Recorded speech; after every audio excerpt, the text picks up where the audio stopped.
Welcome to Ask and Learn.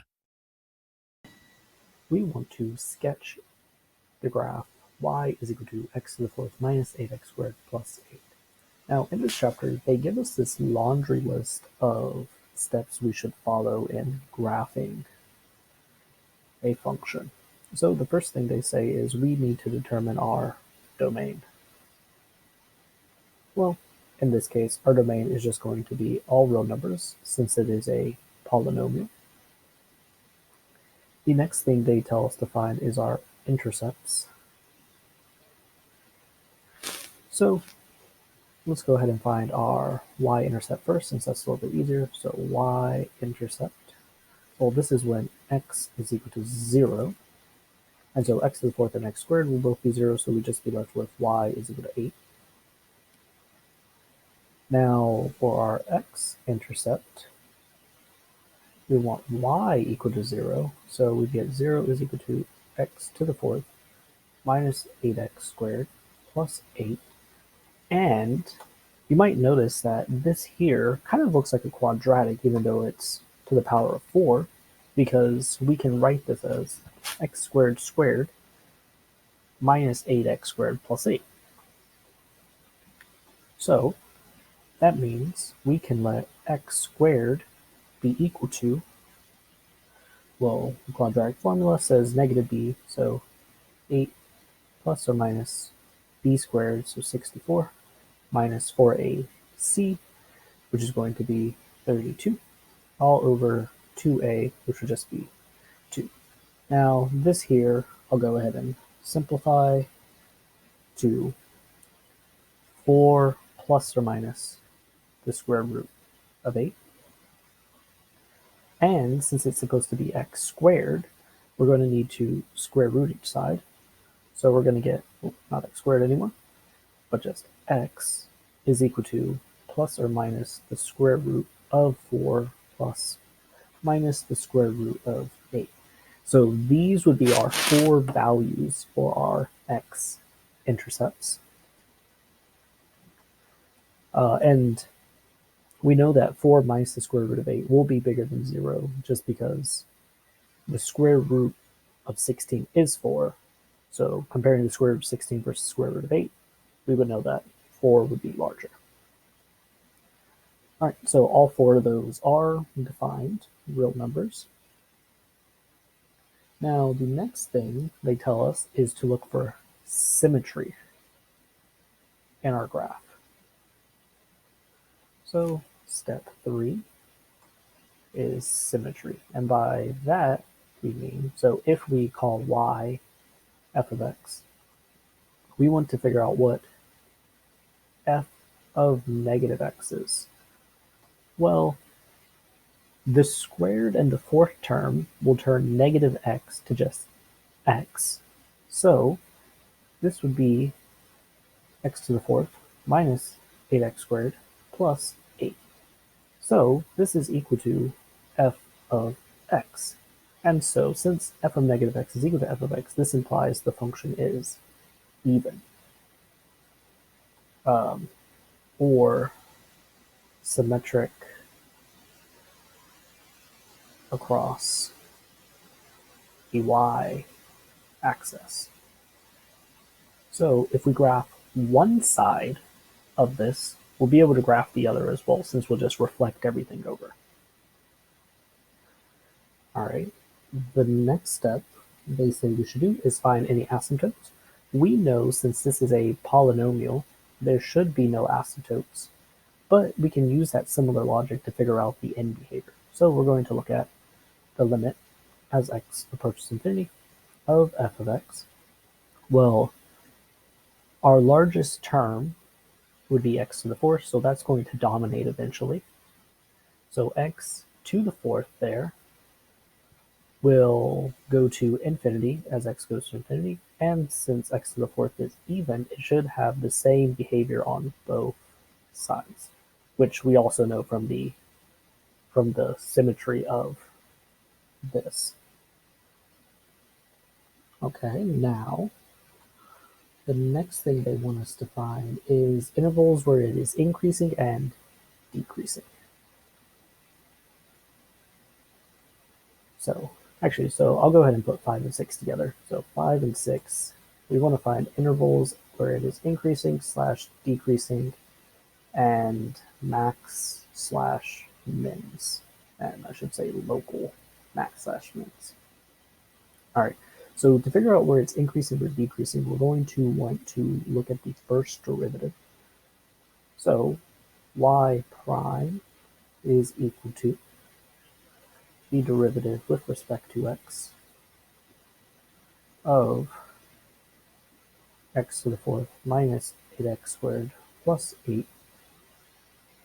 And taking the derivative of that, we'll get to use power rule twice. So 4x cubed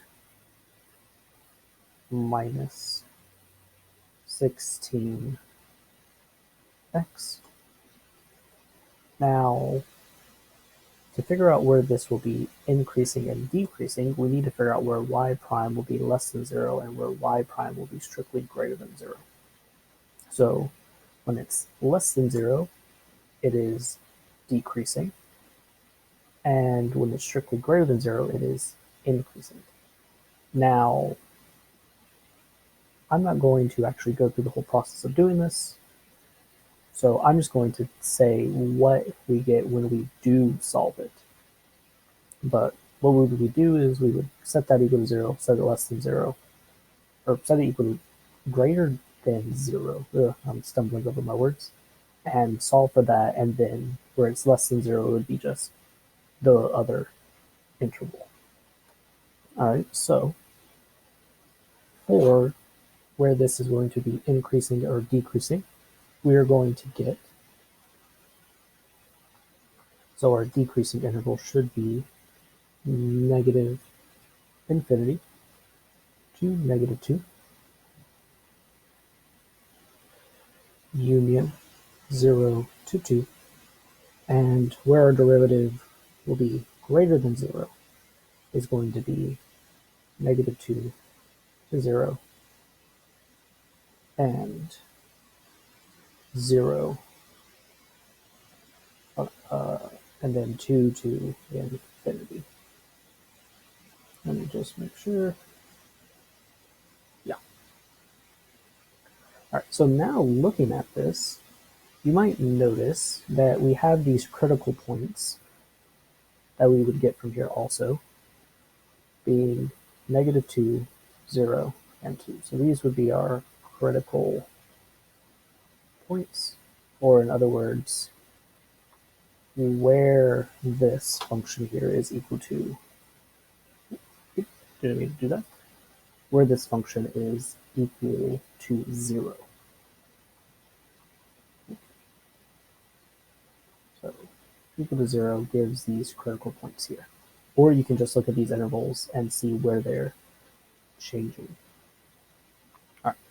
So from negative infinity to negative 2, it's decreasing. So to the left of negative 2, it'll be decreasing. And then from negative 2 to 0, it is increasing. From 0 to 2, it is decreasing. And then from 2 onwards, it is increasing. So what this tells us is x is equal to negative 2 will be a minimum. 0, or at 0, will be a max. And at 2 will be a min, which makes sense because of the symmetry of our problem again. All right, so that covers steps 5 and 6. Now what we want to do is look at concavity and inflection points. So we're going to want to look at the second derivative. So y double prime. So d by dx of, well, we found that the first derivative was 4x cubed minus 16x. Now we can go ahead and take the derivative of that. So we would use power rule again, so we'd get 12 times x squared minus 16. Now to find our concavity, we're going to want to find where y double prime is bigger than 0 and where y double prime is less than 0. And so y double prime being bigger than 0 tells us where it's concave up, and when it's less than 0 it tells us where it's concave down.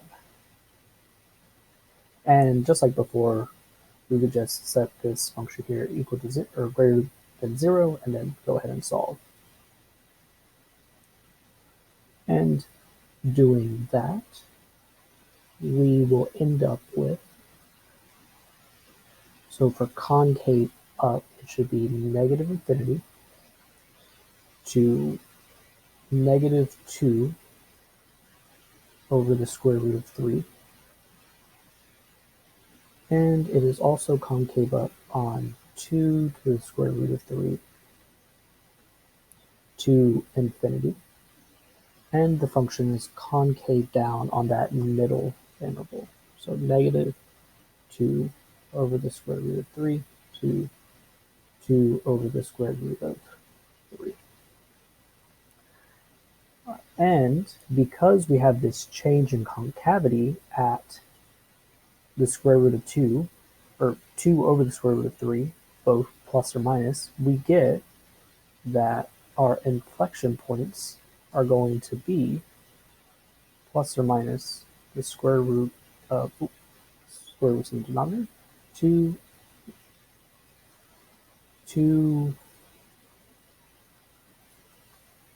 over the square root of 3 for our values of x. All right, let's go ahead and zoom out a little bit more. And we can go ahead and use all this information to finally graph this. Now, let's go ahead and first plot. So I'll plot everything on the left, and then after that, we can just reflect it across the x-axis. So we have some x-intercepts that we can go ahead and plot first. So this first x-intercept is going to be negative square root of 4 plus the square root of 8. This next one is going to be negative square root of 4 minus the square root of 8. And we have our y-intercept at 0, 8. So 8 up here, like that. And we also know that our in behavior will be infinity on each side, so let's go ahead and put that. We know that we have a minimum at negative 2, a maximum at 0, so at least we already know what that point is, so it should look something like this up there. All right,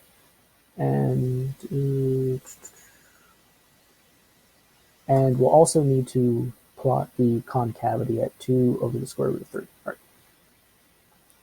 So using this, we can go ahead and start. So we start from infinity, and we're going to go towards our first 0.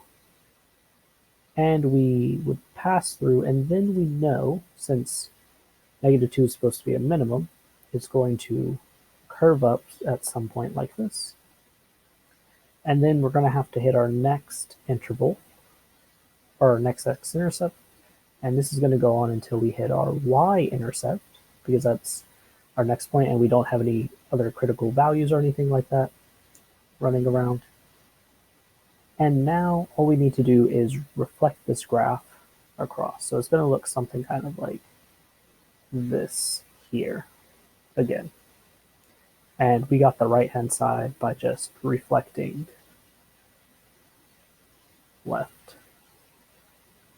side over y-axis due to the symmetry of the graph.